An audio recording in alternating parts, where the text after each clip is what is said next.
नमस्कार, knocking-news.com में आपका स्वागत है। मैं हूं गिरिजेश वशिष्ठ। भारत की जो आर्थिक दशा है इस पर आईएमएफ ने कुछ गंभीर टिप्पणियां की हैं। अगर आप लोगों ने इसको नज़र पड़ी हो खबर पे, तो हमारे गोदी मीडिया ने इसको अलग अलग तरीके से भारत की तारीफ कर दी, ये कर दी, वो सब लिखा हुआ है।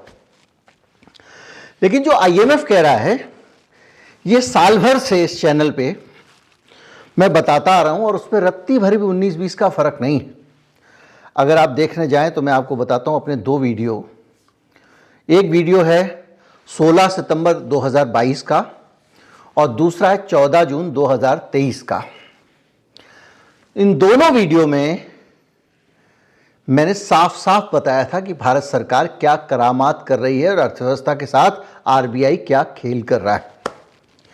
आज हम नए सिरे से समझेंगे कि आईएमएफ ने क्या टिप्पणियां की हैं और इन टिप्पणियों का मतलब क्या है, और मेरे और आपके जैसे जो आम नागरिक हैं भारत के, वो ये आईएमएफ की बातें छोड़ें, आरबीआई की बातें छोड़ भी दें, तो हम सब की जिंदगियों में कैसे सरकार टाका लगा रही है।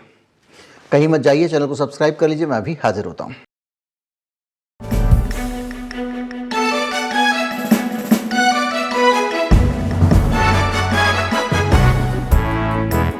मोटी मोटी दो टिप्पणी आई हैं आईएमएफ की। एक टिप्पणी आई, मैंने आपको कहा था कि जो सॉवरेन डेट है, यानी सरकार पर जो कर्ज है, वैसे मैंने उस पर कई शो किए हैं, राजीव रंजन सिंह का भी इंटरव्यू किया था और भी किए थे, वो किस तरह बढ़ता जा रहा है। और भारत की सरकार की जो अपनी कमाई है, कर्जा उससे भी ज्यादा हो गया है। और अब आईएमएफ ने कहा है कि भारत का कर्ज उसकी जीडीपी से भी ज्यादा हो गया है। मतलब जो पूरी साल में हिंदुस्तान का एक एक आदमी कमाता है, जितना प्रोडक्शन होता है भारत में साल भर में, उतना कर्ज भारत के ऊपर हो गया है। आदर्श स्थिति यह मानी जाती है कि किसी भी देश का कर्ज जीडीपी का 70% से अधिक नहीं होना चाहिए। सरलता से समझने के लिए, अगर किसी का कर्ज ज्यादा होता है तो उसका क्या हाल होता है, हमने श्रीलंका को देखा अभी अतीत में। श्रीलंका का जो कर्ज था, डेट टू जीडीपी रेशियो जिसको कहते हैं, जीडीपी के बराबर पहुंच गया था, 100% हो गया था, बल्कि उससे भी ज्यादा हो गया था। और ऐसे में उसको 2-3 झटके और लग गए तो श्रीलंका की हालत खराब हो गई थी। आप देख ली, आपने पूरे वीडियोस देखे हुए हैं, हालत देखी हुई है, अभी ज़्यादा पुरानी बात हुई नहीं है। सड़कों पे लोग उतर आए थे, राष्ट्रपति भवन में घुस गए थे और चीज़ों के दाम कई गुना हो गए थे। डीजल नहीं मिल रहा था, पेट्रोल नहीं मिल रहा था, सब्जियों के दाम कई गुना थे। पूरा एक तरह से वो पूरा देश कोलैप्स कर गया था। किस वजह से? सरकार के कर्जे की वजह से। अब हमारे यहाँ पे सरकार जो है, अब की बार ये सरकार वो सरकार करके लंबी लंबी विकास की बातें करती है और बातें करने के नाम पे वो अंधाधुंध कर्जे पे कर्जा लिए जा रही है। हालत यह है कि कई कर्जे हैं जो अगले 50 साल तक भी नहीं चुकेंगे, लिए जा रहे हैं। हाँ, भारत की रेलवे को रोक दिया गया कि अब आप खबरदार जो आपने और कर्जा लिया। तो गडकरी साहब पूरे देश में जिस तरह से दोनों हाथों से बटोर के टोल वसूल रहा है उनका एनएचएआई, देश भर में जो टोल की वसूली हो रही, जहां जाओ टोल टोल टोल, एक एक ट्रक पे 5-5 हजार रुपया टोल। आप तो अपनी कार वाला देखते हो ना ऊपर, अभी सबसे नीचे वाला देखा करो आप, 16 पहिए 18 पहिए के ट्रक वाला। और ये जो पूरे देश में जितना टोल इकट्ठा होता है, उतना तो कर्ज है का जो ब्याज है, जितना गडकरी साहब ने ले रखा है। इस पे भी मैंने वीडियो बनाया था। राज्य सरकारें अपनी कचहरियां गिरवी रख रही हैं, कहीं कुछ गिरवी रख रही हैं, कई तरह की चीजें गिरवी रख के लोन ले रही हैं। अब आईएमएफ ने कहा है कि भारत का जो कर्ज है उसकी हालत बहुत खराब है। 205 लाख करोड़ रुपए का कर्ज हो गया है और भारत के ऊपर, जिसमें राज्य सरकारों का भी कर्ज है। और राज्य सरकार 161.1 लाख करोड़ रुपए का कर्ज जो है वो केंद्र सरकार का है। 150.4 लाख करोड़ रुपए का 50.18 लाख करोड़ रुपए का कर्ज राज्य सरकारों का है। यानी कुल मिला के हमारा देश इस समय कर्ज में नाक तक डूबा हुआ है, गले तक नहीं, नाक तक। और ये जो कर्ज किसी देश के ऊपर जब बढ़ जाता है तो सरकार की सबसे बड़ी समस्या होती है कि उस कर्ज को कैसे चुकाए, क्योंकि सरकार ने कर्ज ले लिया, डंका बजाना था, उठा लिया मार्केट से पैसा। घर में शादी लड़की की शानदार होनी चाहिए, मस्त वाला सबसे बढ़िया बैंकेट हॉल होना चाहिए, 100 तरह के व्यंजन बनने चाहिए। ले लो लोन। अब लोन तो ले लिया, मूंछ ऊंची रखने के लिए, नाक ऊंची रखने के लिए। अब वही स्थिति भारत की हो गई है। अब इन्होंने इतना कर्ज ले लिया है तो उसकी वसूली के लिए क्या करेंगे? भारत के नागरिकों से ही तो वसूल करेंगे ना। कर्जा वो लेते हैं, खर्चा वो करते हैं अपनी मर्जी से, चुकाना मुझे पड़ता है, ईएमआई मैं चुकाता हूं। दादाजी ने शान दिखाने के लिए शादी पे बड़ा वाला टेंट पंडाल बुक कर दिया, ये कर दिया, सोने की थाली में खाना खिला दिया मेहमानों को। अब अगले महीने से पिताजी जो हैं वो किस्तें भर रहे हैं, ओवर टाइम कर रहे हैं, कुछ कर रहे हैं, पार्ट टाइम जॉब कर रहे हैं। तो भारत के नागरिकों के साथ यही हो गया। इसीलिए अब आप देखते होंगे रेलवे इतना महंगा हो गया, डायनेमिक फेयर हो गया, फलां हो गया, डिमका हो गया, हर तरफ से सरकार काटने में लगी है। अभी मैं आऊंगा, यहां तक कि ट्रैफिक के जुर्माने तक में लूट रही है सरकार, टोल बढ़ा दिए जाते हैं हर जगह। मैं अभी इस पे बताऊंगा, ये मैं जो कह रहा हूं लूट वाली बात, इसको साबित करूंगा। दुनिया में सबसे ज्यादा भारत के लोगों से कमाई करती है सरकार। आगे बढ़ते हैं। इस पूरे चक्र में आईएमएफ को अब वार्न करना पड़ा है, भारत को हिदायत देनी पड़ी है कि भैया कर्जा बहुत हो गया है, पजामे में रही है। पाकिस्तान को देख लिया हमने लुढ़कते हुए, नेपाल की हालत देख ली और श्रीलंका को देख ही चुके हैं। ये सब कर्ज के शिकार हैं और दुनिया भर की सरकारें देशों को कर्ज देना चाहती हैं, क्योंकि कर्ज में डूबा हुआ व्यक्ति सर उठा के नहीं जी पाता है, हुक्म बजाता है दूसरों का। इसलिए आईएमएफ, वर्ल्ड बैंक भी भले ही वार्न कर रहे हैं, ये भी चाहते हैं कर्जा लेते रहो, डूबते रहो। एक आदमी के ऊपर, भारत के एक नागरिक के ऊपर 1,40,000 रुपया कर्जा हो चुका है, गरीब से गरीब फटियाल आदमी के ऊपर। ये आईएमएफ जो कह रही है उसका मतलब है। अब एक चीज और जिसके लिए आईएमएफ ने वार्न किया, इन कर्जों के अलावा, अच्छा कर्जों वाले पे पूरे निपटा लेते हैं फिर दूसरे पे चलते हैं। तो मैं आपको बताऊं, कर्जों को लेकर मैंने आपको एक स्टोरी बताई थी कि किस तरह से चीन में भी कर्जों का बुरा हाल है और इस तरह से सरकार पैसे बना रही है अपने नागरिकों को लूट के कि एक रेस्तरां ने अपने यहां पे एक कुकुम्बर की, खीरे को कद्दूकस करके कोई डिश बना दी और उस रेस्तरां के पास वो वाली डिश बनाने का लाइसेंस नहीं था। $700 फाइन कर दिया गया। इस तरह से वहां की सरकार अपने नागरिकों को लूट रही है और वो कर्ज में डूबा हुआ है। चीन कैसे डूबा हुआ है याद कीजिए, वहां पे पूरा रियल एस्टेट घोटाला हुआ, किस तरह से वहां के बैंक बुरी हालत में पहुंच गए। इसी तरह से अलग अलग जगहों पे हमारे गडकरी साहब ने जो ट्रैफिक के फाइन बढ़ा दिए थे, याद कीजिए, लोगों के 35-35, 40-40 हज़ार रुपए के चालान ऑटो वाले के इसके उसके निकल के आने शुरू हो गए और अभी भी चालान आसमान पर हैं।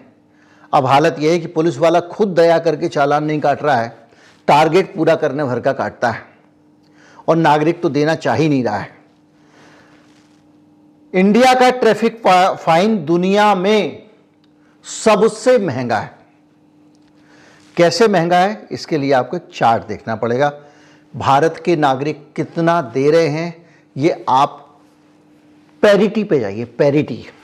पैरिटी मतलब समानता करते हैं कैसे, डॉलर एक्सचेंज पैरिटी। वहाँ के डॉलर का दाम, भारत के रुपयों का दाम, तब देखेंगे ना उनकी आमदनी हमारी आमदनी।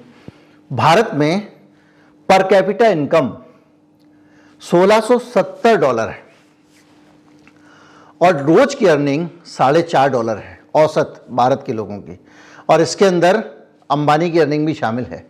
मतलब अंबानी की भी जोड़ लो, हमारी जोड़ दो, सबको मिलकर बराबर बराबर बांट दो, तब ये आएगी अंबानी, अडानी सबकी।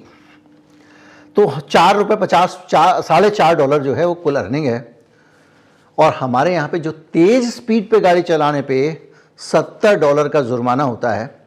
यानी भारत में एक जो एवरेज इनकम है हिंदुस्तान के आदमी की, उसका 1.56 यानी करीब 1.5 गुना जुर्माना होता है, जो कि डेली इनकम का 15 गुना है।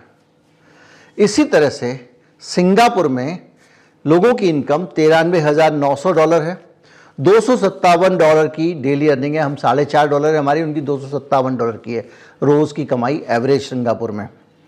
पेनल्टी वहाँ पर $130 की, हमारे यहाँ $70 की है, लेकिन वहाँ पर आधा ही डेली कमाई का जुर्माना है ओवर स्पीडिंग पे, यानी 0.51 गुना। यूएई में $67,700 पर कैपिटा इनकम है एवरेज, डेली अर्निंग है $185 की, पेनल्टी है $408 की, और जो इनकम का 0.22% है, और इस तरह से 2.21 टाइम्स जो है वो जुर्माना वहाँ पर है। तो ये सारी चीज़ें हैं, इसमें यूनाइटेड स्टेट्स का भी है, जर्मनी का भी है, सब देशों में दुनिया में। जर्मनी में 0.28 गुना है, यूनाइटेड अरब अमीरात में 2.21 गुना है, सिंगापुर में 0.51 गुना है, भारत में 15.56 गुना है डेली इनकम के मुकाबले। जो औसत रोजाना की आमदनी है उसका 15 गुना तेज गाड़ी चलाने का चालान है। गडकरी जी ने कहा था ये चालान इसलिए हम ज़्यादा लगा रहे हैं क्योंकि इससे इस देश में ट्रैफिक का वायलेशन रुकेगा।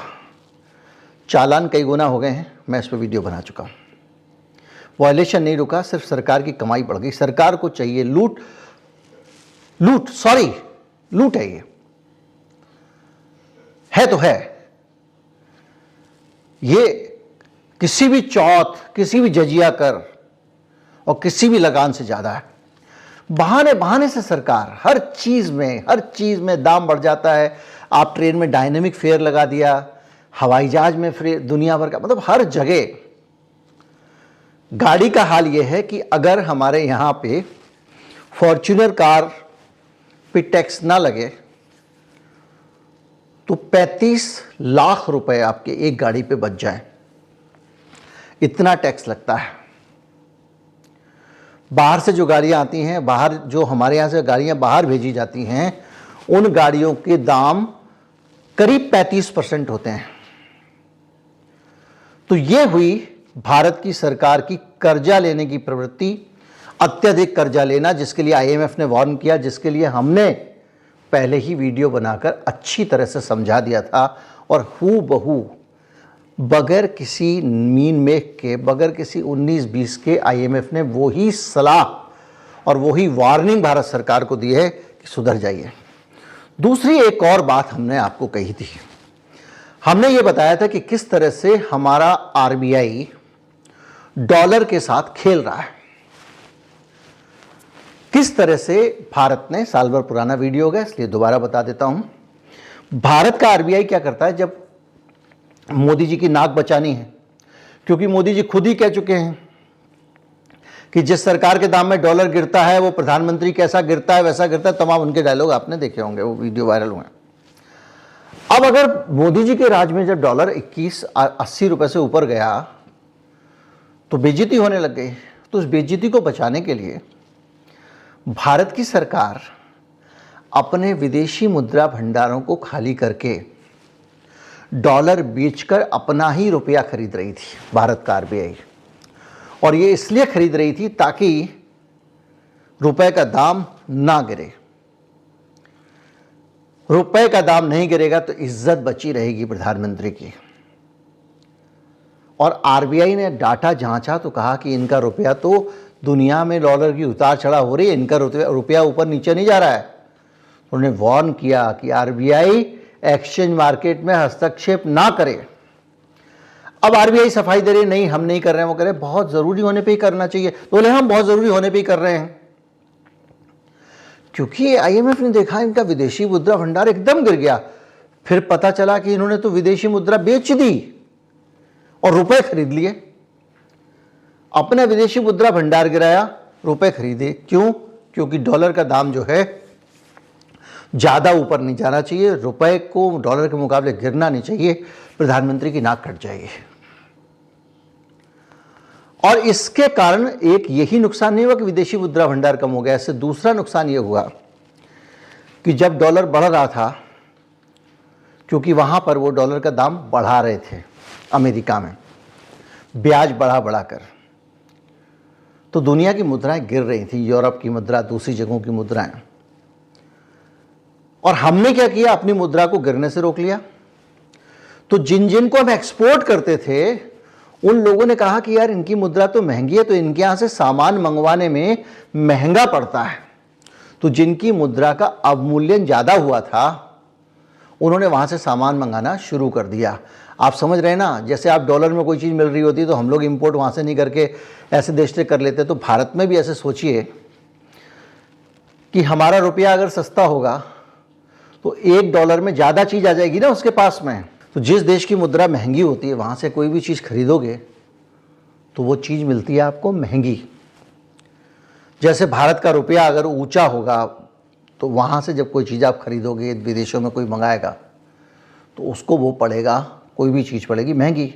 तो वो कहेगा कि भाई इनकी मुद्रा तो महंगी है, फलां देश की मुद्रा सस्ती है, तो ये प्रोडक्ट वहाँ से मंगा लो। मैंने डिटेल में बताया था कौन कौन सी चीज़ों का एक्सपोर्ट जो है हमारा प्रभावित हो गया, सिर्फ इसलिए कि हमने रुपए को गिरने नहीं दिया। और मज़ेदार बात बताऊं, जो विपक्ष है हमारा इस मामले में सपोर्टिव था। राहुल गांधी ने ट्वीट किया कि रुपया गिर गया है, लेकिन हम एक कंस्ट्रक्टिव विपक्ष हैं। हम वो नहीं कहेंगे जो आप हमको कहते थे, हम कहेंगे गिर गया अच्छा है क्योंकि इससे हमारा एक्सपोर्ट बढ़ेगा। उसके बावजूद अपने ही कहे गए पुराने शब्द सरकार को परेशान कर रहे थे और उसके कारण उसने विदेशी मुद्रा से छेड़छाड़ की। और उस छेड़छाड़ के लिए IMF को इनको समझाना पड़ रहा है, क्यों पैर पे कुल्हाड़ी मार रहे हो?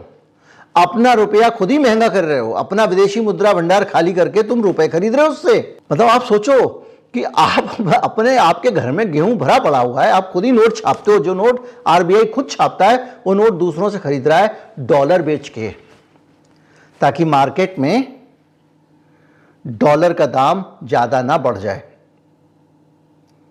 रुपया बिकेगा तो उसकी पूंछ बढ़ जाएगी तो उसका दाम बढ़ेगा, इसलिए खरीद रहे थे। और इन दोनों चीजों की वार्निंग IMF ने दी है।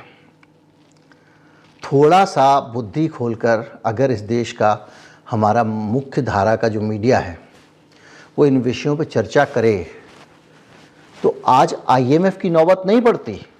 भारत के मीडिया ने ही पहले इस सवाल को बहुत अच्छी तरह से उठा दिया होता और RBI को और सरकार को सही कदम उठाना पड़ता। इस देश को 1 साल तक नुकसान नहीं होता।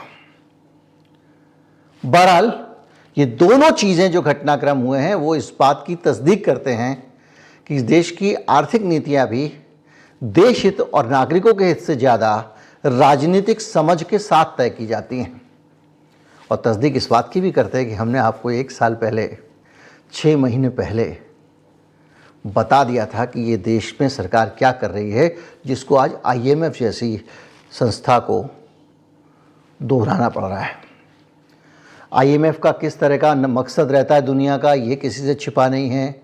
IMF दुनिया के देशों को गुलाम बनाना चाहती है। वो चाहती है कि आप कर्ज में डूब जाओ ताकि वो आपको कर्ज देने के बहाने आपके ऊपर अपनी नीतियाँ लाद सके, देश की नियम कानून बदलवा सके, आपको प्राइवेटाइजेशन के लिए मजबूर कर सके, देश की संपदा बेचने के लिए मजबूर कर सके। IMF कोई दूध का धुला नहीं है, लेकिन वो अभी जो कह रहा है वो हमें उस नौबत से बचाने की कोशिश कर रहा है जो IMF के ही फायदे की है। उम्मीद करता हूँ वीडियो आपको अच्छा लगा होगा। अच्छा लगा हो तो ज़्यादा से ज़्यादा लोगों तक पहुँचाएं, चैनल को सब्सक्राइब कर लें। नमस्कार, जय हिंद।